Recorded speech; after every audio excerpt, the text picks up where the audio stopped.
my dear students, I'm here back again with part 4 of control and coordination.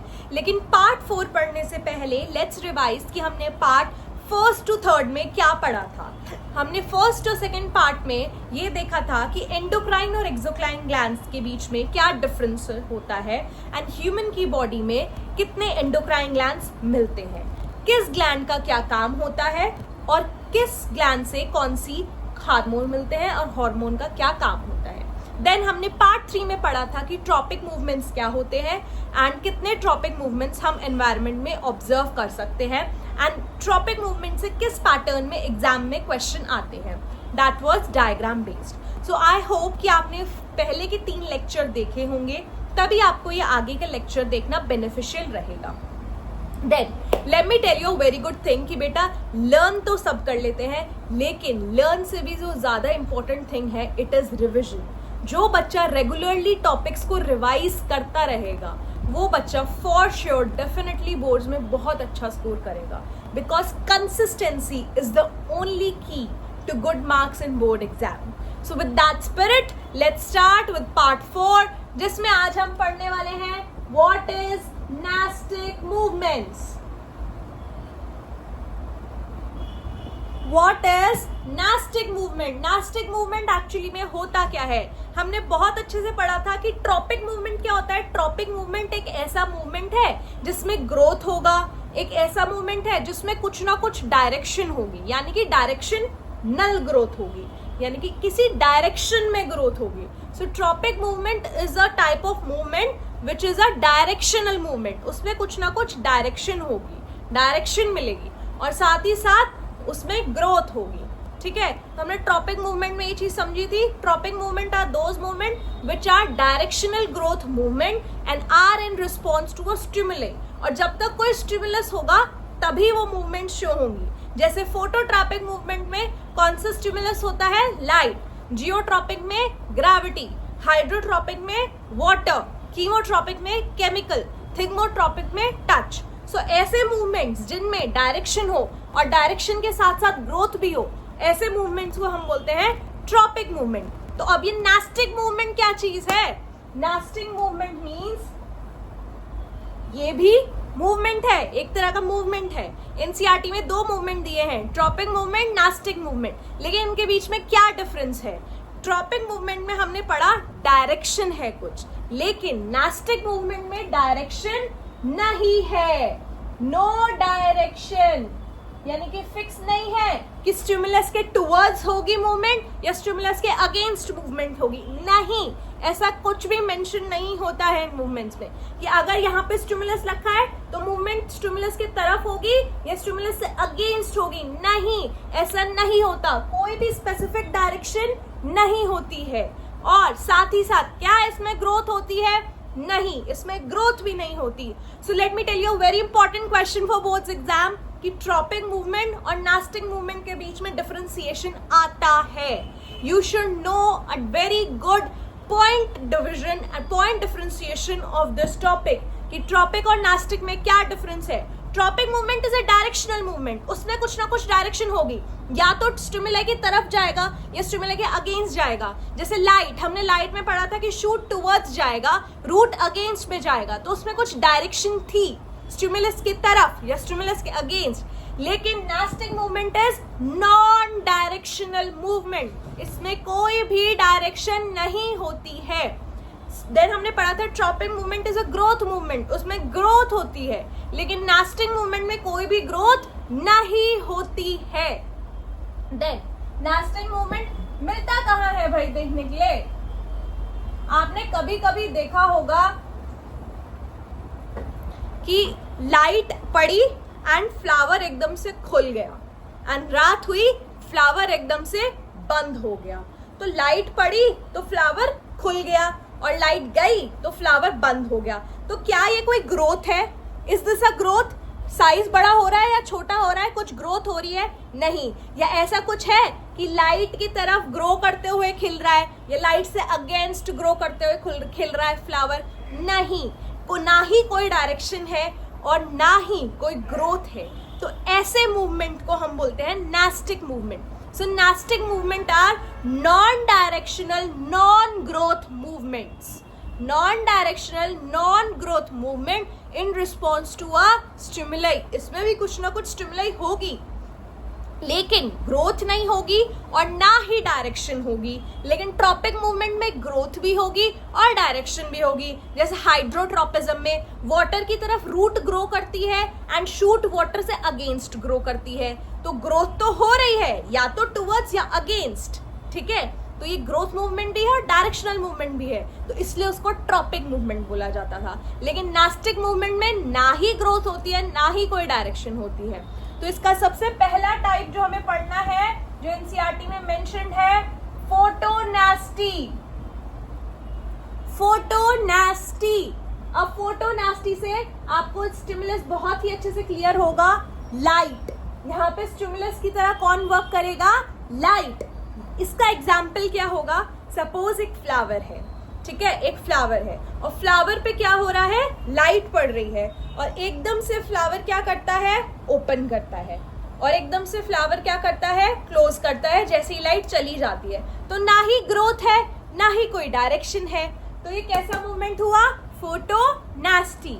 Photonasty. Then इसका अगला type हमने देखा होगा, एक पेड़ होता है छुई मुई का पेड़, mimosa plant, touch me not plant. 3 नाम है उसके. छुई मुई का पेड़, mimosa plant, touch me not plant. Board में किसी भी 3 नाम से क्वेश्चन आएगा, हम कंफ्यूज नहीं होंगे. ठीक है, हमें तो तीनों नाम पढ़ाए गए हैं. तो इसमें क्या होता है, अगर आप गलती से भी टच कर देते हो इस प्लांट को तो ये अपनी लीफ को बंद कर लेता है. तो स्टिमुलस मिला, टच का स्टिमुलस मिला, लेकिन क्या इसमें मूवमेंट टच के तरफ है या टच से दूर है? नहीं. क्या इसमें कोई डायरेक्शन है? नहीं. या क्या इसमें कोई ग्रोथ है? बंद, लीफ का खुलना, लीफ का बंद होना, क्या ये कोई ग्रोथ मूवमेंट है? नहीं. तो ना ही ग्रोथ है ना ही डायरेक्शन है, लेकिन स्टिमुलस के लिए मूवमेंट जरूर है. स्टिमुलस आया तो मूवमेंट जरूर हुई, तो इसको हम क्या बोलेंगे? ये नास्टिक मूवमेंट है. लेकिन यहाँ पे स्टिमुलस क्या था? टच. तो इसलिए इसका हमने नाम क्या दे दिया? थिग्मोनास्टी. क्या नाम दे दिया? थिग्मोनास्टी. तो फोटोनास्टी में क्या होता है कि भाई लाइट पड़ी, फ्लावर खुल गया, डेफोडिल्स खुल गए, तो ये फोटोनास्टी. स्टिमुलस क्या है? लाइट. लेकिन थिग्मोनास्टी, टच किया, मिमोसा प्लांट बंद हो गया, तो this is thigmonasty. So this was nastic movement. तो लेट मी टेल यू कि एग्जाम्स में क्वेश्चन किस तरह से आएंगे, या तो ट्रॉपिक और नास्टिक मूवमेंट में डिफरेंशिएशन आ जाएगा, डायरेक्ट क्वेश्चन. लेकिन हमें सीबीएसई ने क्या बोला है कि भाई कॉम्पिटेंसी बेस्ड क्वेश्चन आएंगे. तो कॉम्पिटेंसी में क्वेश्चन वही रहेगा, लेकिन उसे घुमा फिरा के दे देंगे. जैसे कि आप डिफरेंशिएट करो टेंड्रिल्स के मूवमेंट में, ठीक है, बेंडिंग ऑफ टेंड्रिल्स में और टच मी नॉट के खुलने और बंद होने में क्या डिफरेंस है.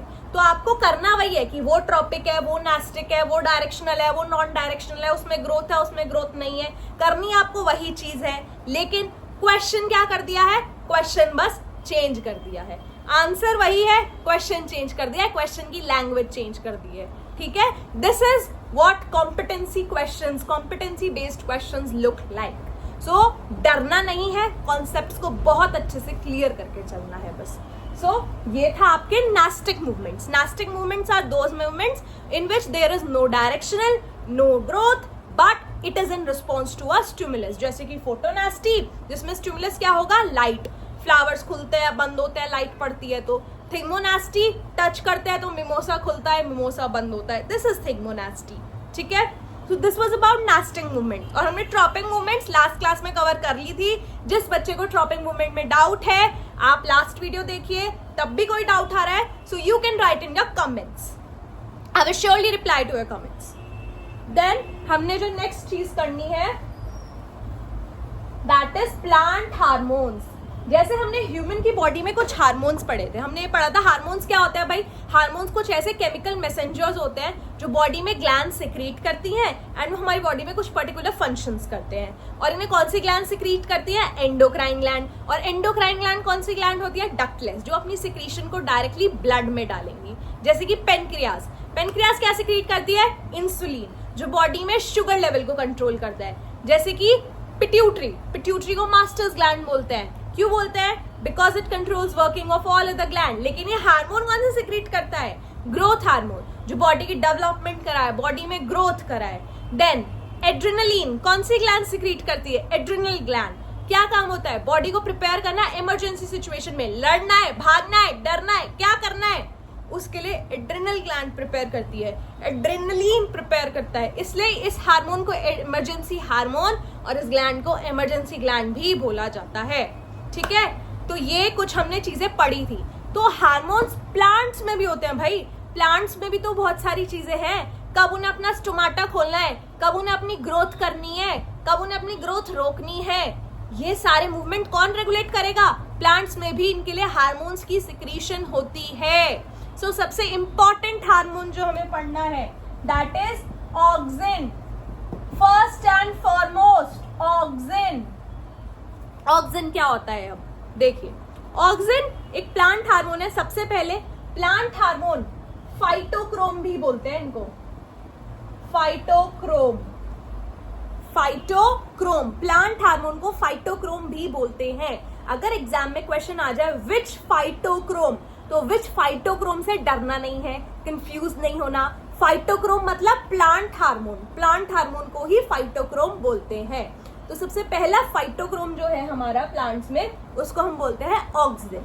ऑक्सिन का क्या काम होता है? अब देखो, एक सेल इतनी सी है, अभी एक सेल इतनी सी है, कुछ टाइम बाद ये सेल इतनी हो गई, ठीक है, उसके बाद कुछ टाइम बाद ये सेल इतनी हो गई। तो यहाँ क्या हो रहा है? सेल का साइज बढ़ रहा है, सेल लॉन्ग होती जा रही है, सेल लंबी होती जा रही है। तो ये जो फंक्शन है, सेल की इलोंगेशन करानी है, सेल को लंबा कराना है, तो ये काम कौन से हार्मोन का है? ऑक्सिन हार्मोन का। कौन से हार्मोन का है?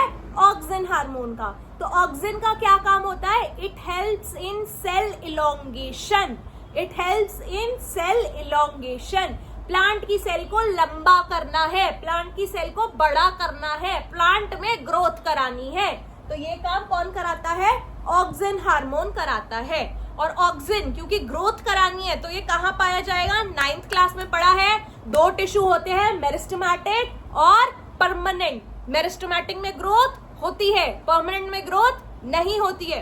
तो ऑक्सिन हार्मोन कहाँ मिलेगा? मेरिस्टेमेटिक टिश्यू में, यानी कि रूट्स की टिप पे, शूट्स की टिप पे, क्योंकि ग्रोथ करानी है। ठीक है, तो इसे बोलते हैं ऑक्सिन। ऑक्सिन का क्या काम है? सेल की इलोंगेशन कराना, सेल को लंबा करना। बच्चों में एक चीज बता दूं, यहाँ पे आपका ऐसा क्वेश्चन नहीं आएगा कि ऑक्सिन का काम लिखो, साइटोकाइनिन का काम लिखो। प्लांट हार्मोन से ऐसे क्वेश्चन नहीं आते हैं, बहुत रेयरली ऐसे क्वेश्चन आते हैं। प्लांट हार्मोन से क्वेश्चन आते हैं MCQ फॉर्मेट में। तो प्लीज इसको ढंग से कॉन्सेप्ट्स के साथ क्लियर करके चले। देन ऑक्सिन के बाद जो सेकंड हार्मोन हमें पढ़ना है, it is cytokinin. Cytokinin, cytokinin. अब साइटोकाइनिन एक काम करता है जिसको हम बोलते हैं सेल डिवीजन, सेल डिवीजन। अब बच्चे बहुत कंफ्यूज होते हैं, मैम ऑक्सिन सेल एलोंगेशन करा रहा है, साइटोकाइनिन सेल डिवीजन करा रहा है, इसमें फर्क क्या है? देखो, सेल डिवीजन का मतलब है एक सेल थी, एक सेल से 2 सेल बन गई, एक सेल से 2 सेल बन गई, फिर इन 2 से इससे और 2 बन गई, 2 से 4 हो गई, 1 से 2, 2 से 4। तो ये डिवाइड हो रही है, यहाँ पे सेल्स क्या हो रही है? डिवाइड हो रही है। तो ये जो सेल डिवीजन का काम है, ये कौन कराता है? साइटोकाइनिन। ये कौन कराता है? साइटोकाइनिन। और सेल को बड़ा करना है, वो कौन कराता है? ऑक्सिन। वो कौन कराता है? ऑक्सिन। देन उसके बाद जो हमारे पास हार्मोन है, उसको हम बोलते हैं जिब्रेलिन। जिब्रेलिन, जिब्रेलिन का क्या काम होता है? अब जिब्रेलिन कराता है सीड में जर्मिनेशन, सीड को लंबा करना है, फ्लावर को ओपन कराना है, स्टोमाटा को ओपन कराना है। तो ये सारे काम किसके हैं? जिब्रेलिन के। जिब्रेलिन का क्या काम है?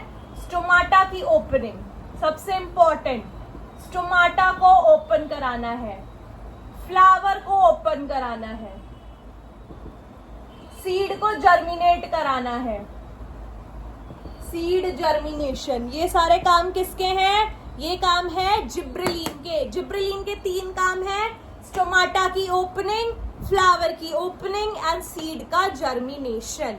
तो ये 3 काम किसके हैं? जिब्रेलिन के। ऑक्सिन का क्या काम था?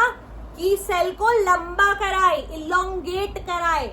और साइटोकाइनिन का क्या काम था? सेल को डिवाइड कराए। बेटा सेल डिवीजन साइटोकाइनिन, इसको दिमाग में बिठा लो। ये तो एमसीक्यू में बहुत बार पूछा जाता है कि कौन सा हार्मोन है सेल डिवीजन करा रहा है? Cytokinin. Cell division cytokinin, cell division cytokinin, इसको अच्छे से याद कर लो।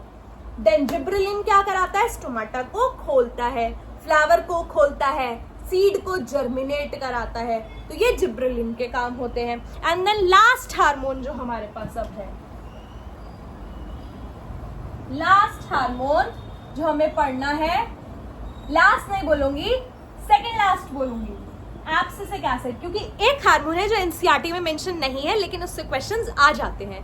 तो जो एक second hormone, second last hormone है, that is abscisic acid. Abscisic acid का क्या काम होता है अब? ठीक है, एब्सिसिक एसिड को आप स्ट्रेस हार्मोन भी बोलते हो, स्ट्रेस हार्मोन। अब ये क्या कराता है? हमने अभी 3 हार्मोन पढ़े, ऑक्सिन पढ़ा, जिब्रेलिन पढ़ा और साइटोकाइनिन पढ़ा। सब ज्यादातर क्या करा रहे हैं? या तो ग्रोथ करा रहे हैं या किसी चीज को खोल रहे हैं। ठीक है, नेगेटिव काम कोई नहीं कर रहे, नेगेटिव काम वो कोई नहीं कर रहे। लेकिन एब्सिसिक एसिड एक ऐसा हार्मोन है प्लांट में जो क्या करता है? जो प्रमोटर नहीं है, जो ग्रोथ नहीं कराएगा, बट इनहिबिटर है, वो ग्रोथ को रोकेगा। भाई एक बात बताओ, कोई प्लांट ग्रो ही करता रहे, ग्रो ही करता रहे, ग्रो ही करता रहे, ऐसे चलेगा? नहीं चलेगा। एक टाइम तो ऐसा है ना जब हमें उसकी ग्रोथ रोकनी भी है। ऐसे थोड़ी ना ग्रोथ करते ही रहो, करते रहो, करते रहो, खली थोड़ी ना बनना है भाई। हमें भी, हमारी बॉडी में भी ग्रोथ हार्मोन एक टाइम तक ही सिक्रीट होता है ना, लेकिन उसके बाद नहीं होता है। तो वही चीज एब्सिसिक एसिड भी करता है, ग्रोथ को रोकता है जब सही टाइम आ जाता है। So it is a inhibitor. ये क्या होता है? इनहिबिटर है, ये ग्रोथ को रोकता है। ठीक है, और साथ ही साथ लीव्स को फॉल कराता है, लीव्स को गिराता है। ठीक है, सेनेंसेंस, लीफ सेनेंसेस, यानी कि जब लीफ की एज हो गई है तो उन्हें पेड़ पे से झड़ा देगा। लीफ सेनेंसेस क्या काम होता है एब्सिसिक एसिड का? लीफ सेनेंसेस। सबसे पहला काम क्या होता है इसका? इट इज अ इनहिबिटर, ये एक इनहिबिटर है। और साथ ही साथ क्या होता है? लीफ सेनेंसेंस, लीफ सेनेंसेंस स्टोमाटा को बंद कर देगा। खोल कौन रहा था? जिब्रेलिन, ये बंद कर देगा स्टोमाटा को, बंद, स्टोमाटा क्लोज, फ्लावर बंद, स्टोमाटा क्लोज, सब बंद, ग्रोथ बंद, फ्लावर बंद, स्टोमाटा बंद। ये सारे काम कौन करता है? Abscisic acid. लीव्स को गिरा देगा, ये सारे काम कौन करेगा? Abscisic acid. तो ये एक तरह से प्लांट की टॉलरेंस बढ़ा रहा है। होता है ना कुछ लोग हमारी जिंदगी में जो हमें पोक करते रहते हैं, हमसे लड़ते रहते हैं फालतू का, हमारे को कभी कुछ बोल रहे हैं, कभी कुछ बोल रहे हैं, हमारी बॉडी में बहुत स्ट्रेस आ जाता है। लेकिन उस स्ट्रेस को टॉलरेट करना है, सहन शक्ति बढ़ानी है, सहन करना है। भाई रुक जाओ, हमारा टाइम आएगा। ठीक है, तो उसको स्ट्रेस को कंट्रोल करना है, स्ट्रेस को टॉलरेट करना है। तो ये काम किसका होता है? टॉलरेंस कौन बढ़ाता है? सहन शक्ति कौन बढ़ाता है प्लांट की? Abscisic acid. कौन बढ़ाता है प्लांट की टॉलरेंस? Abscisic acid. तो ये बहुत इंपॉर्टेंट पॉइंट है, इसको कहीं ना कहीं अपनी एनसीईआरटी में मार्क कर लो, लिख लो, नोट्स बना रहे हो तो, कि स्ट्रेस हार्मोन किसको बोलते हैं प्लांट्स में? Abscisic acid. क्यों बोलते हैं? Because it increases the tolerance of plant, plant की टॉलरेंस बढ़ाता है, सहन शक्ति बढ़ाता है। So this was about abscisic acid. अब एक हार्मोन और है जो हमें पढ़ना है, विच इज इथाइलिन। इथाइलिन। अब इथाइलिन का जो मेन काम होता है, it is ripening of fruits, ripening of fruits, ripening of fruits. आपने देखा होगा भाई, एक केला है, एक कच्चा केला है और एक पक्का केला है। अगर आप कच्चे केले को, पक्के केले को 2 दिन तक रखो ना, तो वो उससे भी क्या करेगा? पका देगा, उससे भी क्या करेगा? वो पका देगा। तो ये काम कौन सा हार्मोन करता है? जो पका हुआ केला है उससे क्या होगा? उससे एक गैसियस हार्मोन निकलता है। एक हार्मोन है इथाइलिन जो गैसियस फॉर्म में मिलता है। तो ये क्या करता है, ये निकलता है गैसियस फॉर्म में पक्के केले से और ये कच्चे केले को भी पका देता है। तो ऐसा कौन सा हार्मोन है जो फ्रूट्स को राइपनिंग में हेल्प करेगा, फ्रूट्स को पकाने में हेल्प करेगा? इथाइलिन। तो आज हमने बहुत ही इंपॉर्टेंट टॉपिक कवर किया है, प्लांट्स खत्म कर दिया है कि पांचों हार्मोन का क्या काम होता है। ऑक्सिन का काम है सेल को बड़ा करना, साइटोकाइनिन का काम है सेल को डिवाइड करना। पहले ऑक्सिन बड़ा करेगा फिर साइटोकाइनिन उसको डिवाइड करेगा। जिब्रेलिन का काम है सेल वेल सब डिवाइड हो गई तो अब हमें सीड को जर्मिनेट करना है, सीड को जर्मिनेट कर दिया। फिर उसके बाद सीड की जर्मिनेशन हो गई, ठीक है, सीड की ग्रोथ हो गई, स्टोमाटा खुल गए, फ्लावर खुल गया। अब इथाइलिन क्या करेगा, फ्रूट्स को पका देगा, फ्रूट्स की राइपनिंग करेगा। लेकिन एक हार्मोन ऐसा आएगा जो एब्सिसिक एसिड है, जो प्लांट्स में ग्रोथ को रोकेगा, जो इनहिबिटर होता है, ठीक है, वो ग्रोथ को भी रोकेगा, वो लीव्स को भी नीचे गिराएगा, वो स्टोमाटा को भी बंद करेगा, वो फ्लावर्स की वो भी बंद करेगा, फ्लावर्स को भी बंद करेगा। और उसको क्या बोला जाता है, स्ट्रेस हार्मोन। क्यों बोला जाता है, क्योंकि ये प्लांट्स में सहन शक्ति बढ़ाता है, ठीक है, टॉलरेंस बढ़ाता है। So this was about plant hormones. अब हमने कौन से टॉपिक्स कवर कर लिए? एनिमल हार्मोन अच्छे से कवर कर लिया है, ट्रॉपिक मूवमेंट कवर कर लिए, नास्टिक मूवमेंट कवर कर लिया है और साथ ही साथ हमने प्लांट्स हार्मोन भी कवर कर लिया है। So stay tuned for part 5 जिसमें हम पढ़ेंगे about human nervous system. Okay, so keep revising, bye bye.